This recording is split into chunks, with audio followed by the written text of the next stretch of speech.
So we had a question in chat earlier. I think some of the solutions have already been solved.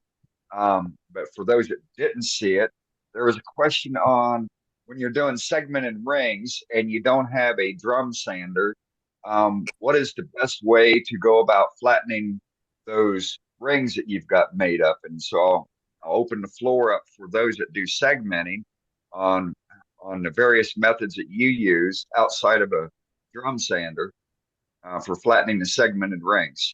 Well, I can add to that. I kind of answered this in the chat, but I can add to that because before I got the drum sander, um, that was a big problem for me. So I made a 12-inch disc out of Baltic birch that mounted on my lathe, and I put 80 grit sanding disc on it that I Right. got at Harbor And Freight, and when and you basically, mean mount, you mean mount it in your chuck.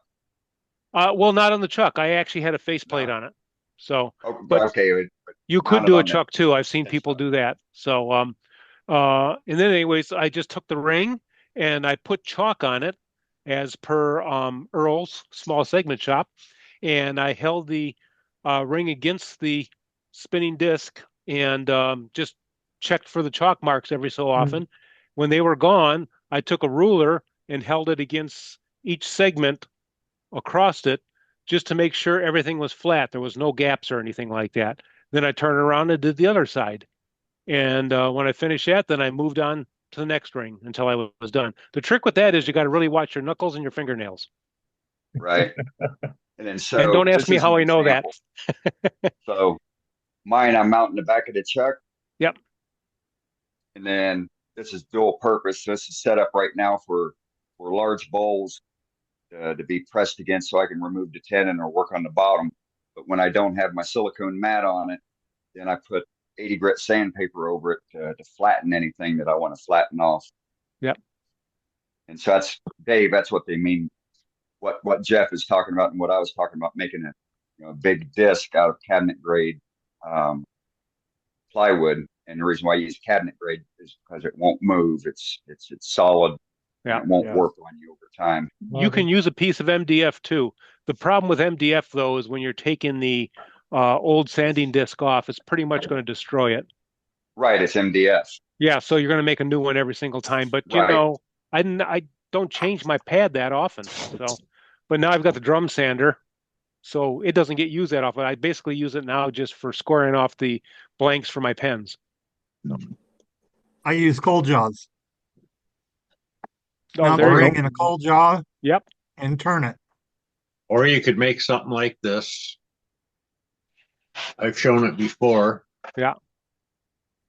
And I Yeah, got but that's right. Same premise of what we're talking about, whether it's a face plate or goes in a yeah. chuck. yeah, I got two 12-inch sanding discs that were for a shopsmith that I have yep, tenons in both of or Morse taper in both ends. So I can put one in the headstock, I can put one in the tailstock, whatever I need to do. Hmm. I've got plenty of ways of sanding. Yeah. Right. I love And I those ideas. and I created mine with Velcro on it. Yeah. Yep. One of my face or one of my shopsmiths has Velcro. And then I also threaded the back with a tap, so it Yep. screws right on the Yep. right Another on the good Right shaft. idea. onto the spindle. Another Good thing you idea. can do too is if with the ring mounted in like cold jaws, you can take a flat board with a strip of 80 grit belt Yes. sandpaper on it and just hold that up against it flat. And that actually works pretty quick too. It's Yes, pretty it does. efficient.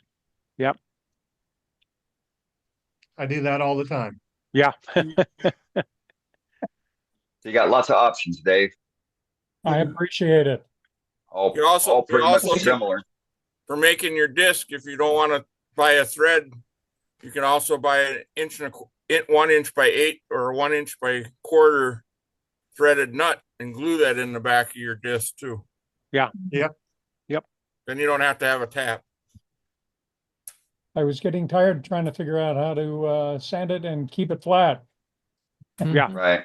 And if you don't want to lose your fingernails, you take another piece of Baltic birch plywood and put double-sided tape on it, stick your ring to it and use that to hold on to instead of using your hands on the actual ring. Good idea. I've seen some people do that to some extent and have it in their tailstock without the live center. And I just experimented with that one day. It just got too hot real quick. It literally destroyed the sandpaper. So I don't do that method. Were you sanding too fast? No, it's No. just I think it was just the hard Too much pressing pressure. of the tailstock. Yeah, the pressure. And Pressure, yep. the friction just caused the sandpaper to get hot real fast. Oh, okay. It's Yeah. going to get hot anyways, but I mean, it's Right. real fast here and extreme.